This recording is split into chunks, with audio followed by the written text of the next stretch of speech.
ओडिशा के गंजाम जिले में दलितों को पीटा गया, जबरन सिर मुंडवाया गया और फिर जानवरों की तरह मुंह में घास भरकर रेंगने और गटर का पानी पीने पर मजबूर किया गया। मध्य प्रदेश के खंडवा जिले में 45 साल की आदिवासी महिला के साथ दो लोगों ने कुकर्म किया, यौन उत्पीड़न किया। हैवानियत ऐसी थी कि आंतें तक उसकी बाहर निकल आई थी। खून इतना बह गया था कि खून बहने से ही उसकी मौत हो गई। उत्तर प्रदेश के मैनपुरी में दबंगों ने एक एससी वर्ग के दंपति की बर्बरता से पिटाई कर दी, जूते में पेशाब भरकर पीने के लिए मजबूर कर दिया। जाति सूचक गालियां तो आम जैसी हो गई हैं। हमारे पीएम खुद को ओबीसी कहते हैं, हमारी राष्ट्रपति तो एसटी से हैं ही, लेकिन एससी, एसटी और ओबीसी के खिलाफ ऐसी घटनाएं सिर्फ 2-4 नहीं हैं। हर महीने, हर दिन ऐसे दर्जनों मामले सामने आते हैं। सीजेपी यानी citizen for justice and peace ने सिर्फ जनवरी से जून 2025 के बीच एससी एसटी पर हुए वायलेंस के 113 गंभीर मामले दर्ज किए। इन मामलों पर सीजेपी का एनालिसिस बताता है कि वंचितों पर होने वाले जुल्म और सितम को कैसे अब नॉर्मलाइज कर दिया गया है। भारत में कास्ट सिस्टम का एक ऐसा स्ट्रक्चर बन चुका है जो न तो मिटता है, नहीं टूटता है, बल्कि पीढ़ी दर पीढ़ी मजबूत होता जा रहा है। यहाँ भागीदारी के बराबर हिस्सेदारी की सिर्फ बात होती है, जबकि सच ये है कि 10-15% लोगों के पास देश की सारी संपत्ति मौजूद है, सारी पावर उन्हीं के हाथ में है। तो सीजेपी की नई रिपोर्ट क्या कहती है, उसके मायने क्या हैं, ये समझना बहुत जरूरी है। एंड फैक्ट्स एंड फिगर्स के इस एपिसोड में आई विल एक्सप्लेन।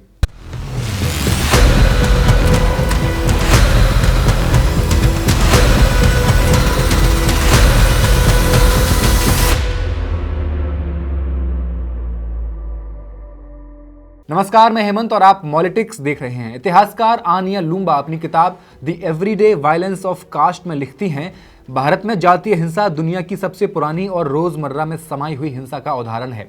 ये यूरोपियन कॉलोनियल पीरियड से भी पहले की है और अब नए वैश्विक दौर में और गहरी पैठ बना चुकी है। भारत के नक्शे में अगर गांव के नक्शे को ध्यान से देखेंगे तो एक तरफ ऊंची जातियों की बस्तियां मिलेंगी, तो दूसरी तरफ दलितों के टोले होंगे जहां कोई बड़ी जाति का व्यक्ति जाना नहीं चाहता। Human rights activist Martin Macwan ने 2001 में जो लिखा था वो बेहद सटीक लगता है।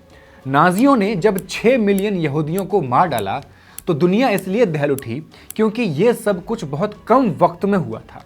लेकिन एससी, एसटी, ओबीसी के मामले में जनसंहार धीरे धीरे सदियों में हुआ है। वंचितों की होने वाली हत्या, उनकी महिलाओं का शारीरिक शोषण और हमलों के मौजूदा सरकारी आंकड़ों के आधार पर अगर 3000 सालों के इतिहास पर नजर डालें तो लगभग 21,90,000 दलितों की हत्या कर दी गई।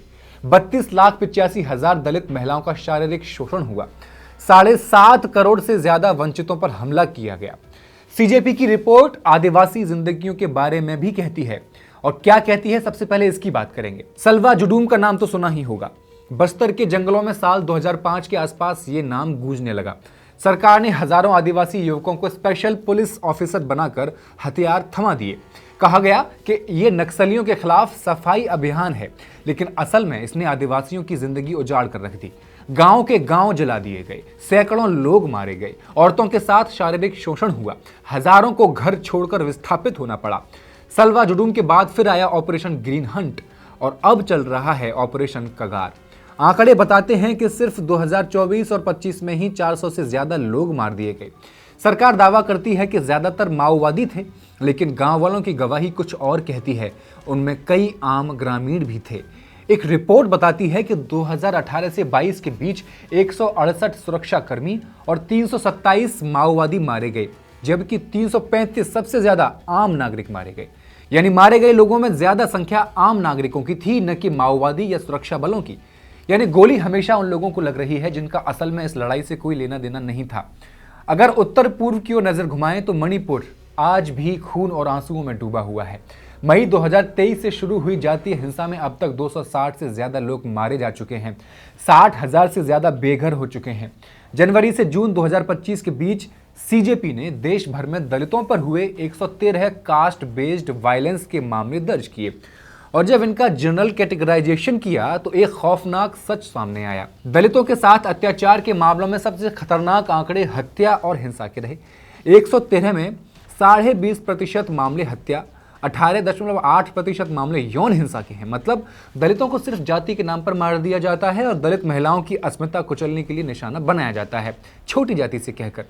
जातिगत अत्याचार के इन मामलों में सबसे ज्यादा केस मारपीट के भी हैं, करीब 24%, और अगर इसमें ह्यूमिलिएशन के मामलों को भी जोड़ दिया जाए तो आंकड़ा सीधा 26% के करीब पहुंच जाता है। इसके अलावा 25% मामले डिस्क्रिमिनेशन के हैं, जो हर रोज की जिंदगी में दलितों को बार बार याद दिलाती हैं कि समाज उन्हें बराबरी का हकदार मानता ही नहीं है। दलित आदिवासियों के साथ जो तरह तरह की हिंसा होती है उसमें से सेक्सुअल वायलेंस सबसे आगे नजर आता है। सौरिक बिस्वास बीबीसी के लिए लिखते हैं, ये दलित औरतें जो हिंदुस्तान की औरतों की आबादी का तकरीबन 16% हैं, 3 तरह के जुर्म का बोझ उठाती हैं: जेंडर बायस, कास्ट डिस्क्रिमिनेशन और इकोनॉमिक डिप्रीवेशन।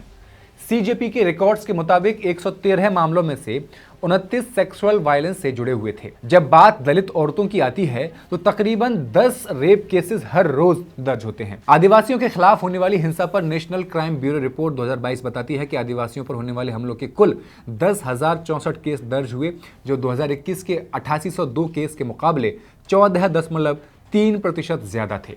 क्राइम रेट 2021 में 8.4% था, जो 2022 में बढ़कर 9.6% हो गया। रिपोर्ट यह भी बताती है कि 2022 में हर दिन औसतन 6 से 7 आदिवासी महिलाएं यौन अपराध का शिकार हुई। पुलिस, जो कि नागरिकों की सुरक्षा के लिए बनाई गई है, 113 डॉक्यूमेंटेड केसेस में से 9 में पुलिस खुद विक्टिम्स पर हिंसा करती पाई गई। 6 केस ऐसे थे जहां पुलिस ने कोई एक्शन नहीं लिया, और 5 केस ऐसे रहे जहां यह क्लियर नहीं हुआ कि रिपोर्ट दर्ज हुई भी या नहीं हुई।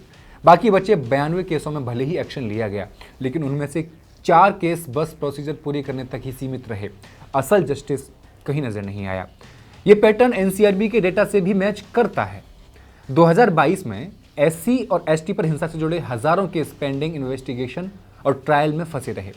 एनसीआरबी कहता है कि एससी पर हिंसा के 2,63,512 केस और एसटीज पर 42,512 केस ट्रायल तक पहुंचे, लेकिन कन्विक्शन रेट बहुत कम रहा।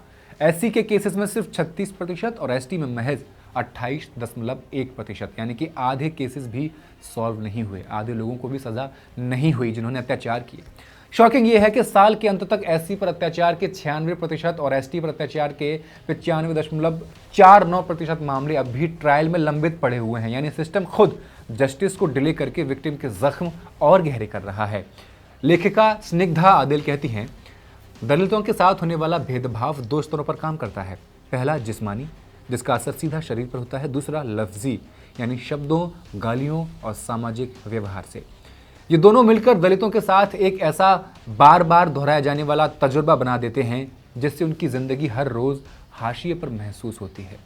धीरे धीरे ये जुल्म और तिरस्कार दलित के अंदर समा जाता है। नतीजा ये होता है कि वो खुद को ही नीचा, बेकार और अपमानित समझने लगते हैं। आजकल लोग भले ही मॉडर्न और प्रोग्रेसिव दिखते हैं, लेकिन अंदर ही अंदर छोटे छोटे तौर तरीकों से ये बता देते हैं कि दलित अलग हैं और हम अलग हैं। जैसे बातचीत में उनका लहजा बदल जाता है जब पता चलता है कि सामने वाला दलित है। आक्रामक हो जाते हैं, दोस्ती में दूरी बनाए रखते हैं, अपने घर नहीं बुलाते, और मौकों पर जानबूझकर उनकी किसी करनी का जिम्मा उसकी जाति पर डाल देते हैं, ये कहते हुए कि जाति का असर कहाँ जाएगा, जबकि उन्हें यह नहीं पता कि उनके ऐसा कहने में भी उनकी जाति का असर दिखाई पड़ रहा है। अब 2025 की कुछ बड़ी घटनाओं से रूबरू कराते हैं आपको, जहां दलित आदिवासियों के साथ जाति के नाम पर भेदभाव किया गया, मारपीट की गई, हत्या की गई, यहां तक कि हैवानियत की सारी हदें पार कर दी गई। राजस्थान दलित मजदूर जब मजदूरी मांगते हैं तो उन्हें बांधकर बेरहमी से पीटा जाता है, नाखून खींचे जाते हैं, प्राइवेट पार्ट्स पर चोट पहुंचाई जाती है और बिजली के झटके दिए जाते हैं। उन्हीं के परिवार से फिर 43,000 रुपए भी वसूले जाते हैं।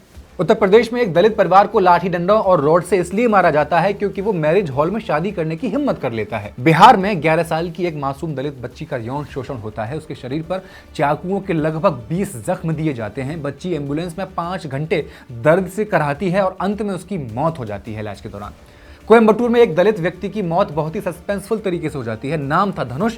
उसका अपराध था कथित तौर पर एक दूसरे धर्म की लड़की के साथ रिलेशनशिप में होने का। वो अपनी गर्लफ्रेंड के घर पर फंदे से लटका हुआ पाया जाता है। आंध्र प्रदेश में दलित औरत को 80,000 का कर्ज न दे पाने की वजह से पेड़ से बांधकर उसके बच्चे के सामने उसको पीटा जाता है, बेइज्जत किया जाता है। औरत के पति को शहर छोड़कर जाना पड़ जाता है। मध्य प्रदेश में दलित नौजवान को राशन मांगने के लिए दिन दहाड़े गोली मार दी जाती है। इटावा में कुछ ब्राह्मण एक यादव कथावाचक को गंजा कर करते हैं, पैर में नाक रगड़वाते हैं। आंध्र प्रदेश में एक दलित असिस्टेंट प्रोफेसर डॉक्टर रवि की कुर्सी जाति की वजह से ऑफिस से हटवा दी जाती है। वो जमीन पर बैठकर काम करते हैं।